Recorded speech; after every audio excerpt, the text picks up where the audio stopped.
Assalamu alaikum class.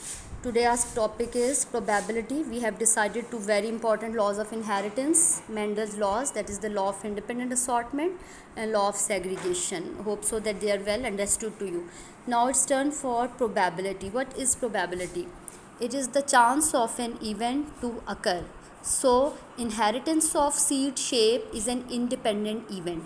In F2 offspring of a monohybrid cross, the independent chance for a seed to be round is 3/4, यानी out of 4 there is chance for 3% हमारे पास chance जाता है. Independent एक chance है, event है कि F2 जो हमारे पास ऑफस्प्रिंग्स आते हैं उसमें जो सीड शेप है वो राउंड हो और it to be wrinkled is 1/4. आपको याद है ना 3:1 रेशो हमें अचीव हुई थी. 3:1 रेशो का मतलब क्या था कि 3 जो हमारे पास F1 का जो रिज़ल्ट आता है प्रोजेनी न्यू ऑफस्प्रिंग हमारे पास जनरेशन जो आती है उसमें से देयर वाज आउट ऑफ 4, यानी हमारे पास जो ऑफस्प्रिंग्स उनमें से 3 में चांस था कि सीड राउंड होगा, राउंड सीडेड होगा, और 1 हमारे पास था chance for the seed to be wrinkle. तो it's totally an independent chance, यानी ये probability which is the chance of an event to occur, यानी टोटली चांस इवेंट होता है. So inheritance of seed colour is another separate event. अब आपको समझ लगी कि जब हम कंट्रास्टिंग कैरेक्टर्स की या कोई भी डिफरेंट ट्रेट्स की हम बात करते हैं तो जो एक ट्रेट होता है उसका जो इनहेरिटेंस है it never depends upon the inheritance of the other trait. हर जो ट्रेट होता है उसकी अपनी प्रोबेबिलिटी होती है, उसका अपना चांस होता है to occur, to happen in the next generation. So, the independent chance in F2 of a monohybrid cross for a seed to be yellow is 3/4 or it to be green is 1/4. Again, 3:4 ratio में आपने देखा था ना कि yellow chances for next generation plant seed to be yellow is 3/4 and to be green is 1/4. So ये totally independent chance event होता है. When two independent events are occurring simultaneously, like in dihybrid cross, the ratio of each joint phenotypic combination can be obtained by multiplying the probabilities of individual phenotypes. It is called product rule. जी girls, तो probability में हम product rule को देखते हैं. product rule क्या है कि जब एक डाई हाइब्रिड क्रॉस किया जाता है तो उसमें जो भी फिनोटिपिक कॉम्बिनेशंस आते हैं उनकी जो रेशो है total that can be obtained by, अब जो इंडिविजुअल फिनोटाइप्स हैं उनकी प्रोबेबिलिटीज़ को, उनके जो चांस इवेंट्स हैं उनको अगर आप मल्टीप्लाई करते हो तो आपके पास जॉइंट फिनोटिपिक कॉम्बिनेशन की रेशो अचीव हो जाती है और इस चीज़ को हम बोलते हैं product rule. The joint probability that both of the independent events will occur simultaneously is equal to the product of individual probabilities of each event. जी, अब ये बात आपने समझनी है कि जो कोई भी दो इंडिपेंडेंट इवेंट्स हैं लाइक सीड कलर और सीड शेप की अगर हम बात करते हैं, हमने कहा ना ये दो इंडिपेंडेंट ट्रेड्स हैं जो आगे इनहेरिट होते हैं नेक्स्ट जनरेशन में. तो अगर हम इन दो इंडिपेंडेंट इवेंट्स की बात करते हैं तो इनकी जो जॉइंट प्रोबेबिलिटी होगी, चांस इवेंट होगा that to what a ratio they can occur in the next generation, it is equal to the product of individual probabilities of each event. तो हर इवेंट की, हर ट्रेड के इनहेरिटेंस की individual probability को अगर हम उसकी अगर हम प्रोडक्ट अचीव करते हैं तो वो जो प्रोडक्ट हमें अचीव होगी that will be equal to the joint probability of those events to occur. ये देखिए, ये प्रोडक्ट रूल आपको इस टेबल से समझ लगेगा. इवेंट नंबर 1 में देखें सीड शेप दिखाया हुआ है, इसकी independent probability to be round is 3/4, then round 3/4, wrinkle की 1/4 चांस है 3:1 रेशो में. अब सेकंड इवेंट जो ट्रेट हम इसमें शो कर रहे हैं दैट इज़ सीड कलर. तो independent probability for the seed colour to be yellow is 3/4, green is 1/4.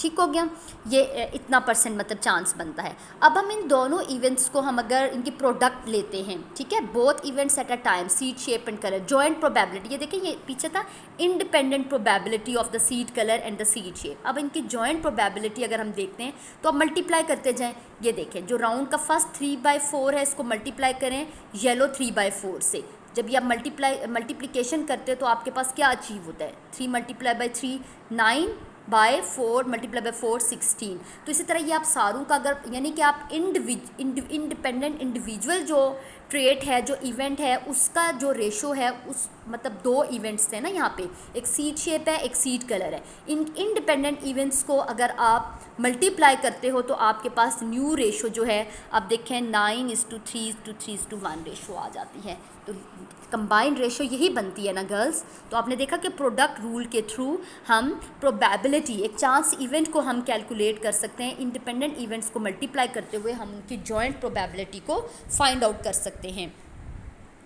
Jeans are located at specific loci on chromosomes. Chromosomes पे जीन, जिस पॉइंट पे जीन्स लोकेटेड होती हैं उनको आपको पता उसको लोकस कहा जाता है। So independent assortment of genes depends upon independent assortment of their chromosomes. जैसा कि प्रोफेज में क्रोमोसोम्स आपको पता है ना इंडिपेंडेंटली असॉर्ट करते हैं, हाफ एक तरफ आप दूसरे पोल पे सेल के चले जाते हैं। तो ऑफकोर्स जो क्रोमोसोम्स की इंडिपेंडेंट सेग्रीगेशन है, असॉर्टमेंट है, जीन्स की क्रोमोसोम्स पे डिपेंड करती है ना, क्योंकि जीन्स इंडिविजुअली तो कहीं प्रेजेंट नहीं होती, they are located on the loci on the chromosome. तो जब क्रोमोसोम्स इंडिपेंडेंटली असॉर्ट करते हैं तो इट मीन्स के जीन्स जो हैं वो इंडिपेंडेंटली असॉर्ट हो रही हैं। All the genes present on a homologous pair of chromosomes are linked to each other in the form of a linkage group। और जो किसी एक क्रोमोसोम पेयर पर जितनी भी जीन्स प्रेजेंट होती है ना होमोलोगस पेयर्स ऑफ क्रोमोसोम पे, वो जीन्स लिंक्ड होती हैं। इस मैकेनिज्म को हम जीन लिंकेज का कहते हैं और वो एक लिंकेज ग्रुप बनाती हैं। These cannot assort independently. So जो लिंक्ड जीन्स होती हैं of course they can't assort independently. Those traits assort independently whose alleles are riding on non-homologous chromosomes। Girls ये बड़ी समझने वाली बात है कि जो homologous pairs of chromosomes पे जीन्स प्रेजेंट होती हैं ना, वो जीन्स इंडिपेंडेंटली असॉर्ट नहीं कर सकती क्योंकि वो लिंकेज ग्रुप की फॉर्म में प्रेजेंट होती हैं। सिर्फ वही जीन्स इंडिपेंडेंटली असॉर्ट होती हैं जो नॉन होमोलोगस क्रोमोसोम्स पर प्रेजेंट होती हैं। P has 7 homologous pairs of chromosomes। Mendel knew nothing about chromosomes। ज़ाहिर है जिस टाइम पे उसने काम किया अभी उस वक्त क्रोमोसोम्स का इतना नॉलेज नहीं था, इसीलिए मेंडल का काम बड़ा पेंडिंग रह गया था ना। और उसकी डेथ के बाद फिर इसके काम को जब रीओपन किया गया तो उसको फिर एक एप्रिसिएशन मिली और उसके काम को फिर रिवॉर्ड मिला और उसको माना गया, क्योंकि उस टाइम पे क्रोमोसोम्स और डीएनए का नॉलेज उस तरह से नहीं था कि ज़ाहिर 7 जैसे हम कह रहे हैं कि होमोलोगस पेयर्स ऑफ क्रोमोसोम्स है पी प्लांट में, ये चीज़ उसको उस तरह से नॉन नहीं थी। उसने जस्ट उनके ट्रेड्स को स्टडी किया था, कंट्रास्टिंग पेयर्स ऑफ ट्रेड्स को। The traits he studied were confined to only 4 chromosomes. ठीक है, 7 क्रोमोसोम्स है लेकिन उसने जो 4 क्रोमोसोम्स पे जो ट्रेड्स की जीन्स थी उसने उनको स्टडी किया। He reported independent assortment of those traits whose genes were either on different homologous chromosomes और were so far away from each other on the same chromosome that they appear to assort independently due to crossing over. जी, crossing over का mechanism याद है ना आपको, meiosis की profess 1 में आपने पढ़ा था, जिसमें होमोलोगस पेयर्स ऑफ क्रोमोसोम्स के नॉन सिस्टर क्रोमेटिड्स जो होते हैं वो आपस में क्रॉस ओवर करते हैं कुछ सेगमेंट्स को। तो उस टाइम पे अगर उसको जैसे मेंडल को नॉलेज नहीं भी था जीन्स का, क्रोमोसोम का, लेकिन उसने जो 4 पेयर्स ऑफ क्रोमोसोम्स जो थे पी के फर्स्ट 4 उन पे जो ट्रेड्स मौजूद थे और उससे रिलेटेड जो जीन्स थी उसकी इंडिपेंडेंट असॉर्टमेंट उसने उस टाइम पे बताई। अब सारे कैरेक्टर्स पढ़ आए हो ना, आप देख आए हो, दोनों लॉज आप पढ़ आए हो कि किस तरह से उसने बताया कि जो कैरेक्टर्स हैं वो इंडिपेंडेंटली असॉर्ट कर रहे हैं। तो कैरेक्टर्स के इंडिपेंडेंटली असॉर्ट करने का मतलब क्या हुआ कि जीन्स बेसिकली इंडिपेंडेंटली असॉर्ट कर रही हैं।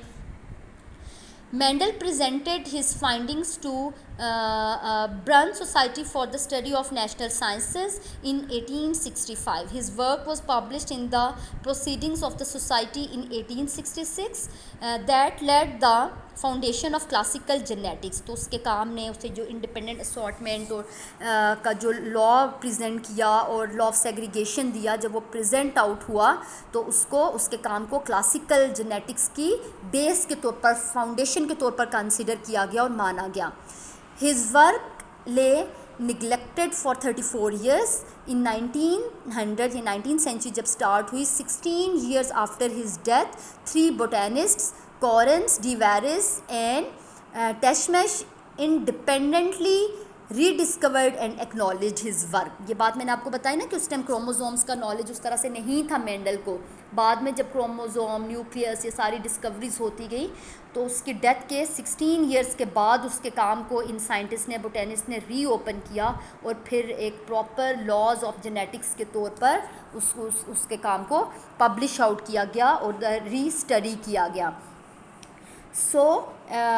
यहाँ पर हमारा ये प्रोबेबिलिटी का टॉपिक भी कंप्लीट हो जाता है। अब ये गर्ल्स आगे हम डोमिनेंस रिलेशंस के आपके नेक्स्ट वीक इंशाल्लाह लेक्चर्स जाएंगे। ये नीचे एक एक्टिविटी दी गई है, इस एक्टिविटी को देखते हैं।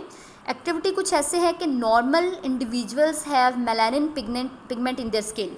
जो लिविंग ऑर्गेनिजम्स होते हैं, ह्यूमन बींग्स होते हैं, उनकी स्किन में एक पिगमेंट होता है जिसको मेलानिन पिगमेंट कहा जाता है। स्किन, हेयर एंड आइज़ में जिस वजह से ज़ाहिर है हमारी स्किन का कलर, हेयर कलर और आई कलर होता है उस मेलानिन पिगमेंट की वजह से।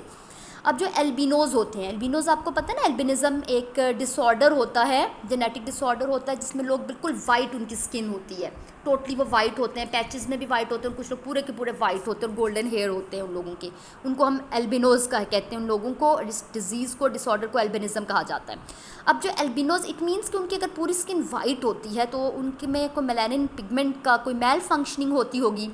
एल्बिनोज totally lack pigment in their bodies. तो ये देखिए वो मेल फंक्शनिंग क्या आपको बताई जा रही है कि जो एल्बिनोज होते हैं ये वो लोग होते हैं जिनकी बॉडी में मेलानिन पिगमेंट प्रेजेंट नहीं होता। Albinism is the recessive trait. जी, अब ये इंपॉर्टेंट बात क्या है कि एल्बिनिज्म कैसा ट्रेट है? रिसेसिव ट्रेट है, डोमिनेंट ट्रेट नहीं है। यानी इसकी जो जीन्स हैं वो रिसेसिव फॉर्म में अगर हूँ तो वो एक्सप्रेस होती हैं इंडिविजुअल में। So albinism is a recessive trait in humans. Two normal parents have an albino child. अब आप देखें कि जो आप P1 आपके पास जो आप फर्स्ट पेरेंटल जनरेशन आप ड्रॉ करोगे उसमें नॉर्मल पेरेंट्स है। एल्बिनोज के लिए, एल्बिनिज्म के लिए आप सिंबल यूज़ कर सकते हैं ना, A यूज़ कर लें आप, तो A ज़रा होमोजाइगस फॉर्म में है, नॉर्मल हैं, क्योंकि रिसेसिव होमोजाइगस जब कंडीशन होगी तो क्या होगा, एल्बिनिज्म एग्जिस्ट करेगा। डोमिनेंट फॉर्म में एल्बिनिज्म नहीं होता। तो अब मेलानिन के लिए M भी यूज़ करते हैं, एल्बिनो के लिए A लेटर आप यूज़ कर सकते हैं। लेकिन आप देखें कि बोथ ऑफ द जो पेरेंट्स हैं वो नॉर्मल हैं, लेकिन उनका जो बेबी है वो एल्बिनो है। अब आप क्वेश्चन देखिए, आपने उसको कंक्लूड क्या करना है, आपने क्रॉस करके फाइंड आउट क्या करना है, that what is the probability that their next child will also be an albino. तो गर्ल्स ये अब आपने पढ़ लिया है ना सारा, आपने ये क्रॉस खुद करना है पहले, फिर हम इनको ग्रुप्स में, व्हाट्सएप ग्रुप में अपने अपने इंस्ट्रक्टर्स इसको डिस्कस आपने उनसे कर लेना है। लेकिन आप देखें कि पेरेंट्स नॉर्मल हैं, गॉट इट। एल्बिनिज्म आपको बता दिया है कि रिसेसिव ट्रेट है, और एक बेबी उनका यानी F1 जो उनकी जनरेशन आएगी वो एल्बिनो किड है उनका। अब आपने नेक्स्ट उनका जो बेबी होगा उसकी प्रोबेबिलिटी, उसका चांस, इवेंट कितने % चांस है कि उनका नेक्स्ट जो बेबी है वो भी एल्बिनो होगा, आपने क्रॉस करना है और इसको फाइंड आउट करना है। इसको आपने ट्राई करना है, अगर आपसे नहीं होगा तो फिर ये हम आपको कराएंगे। ओके, थैंक यू गर्ल्स, अल्लाह हाफिज़।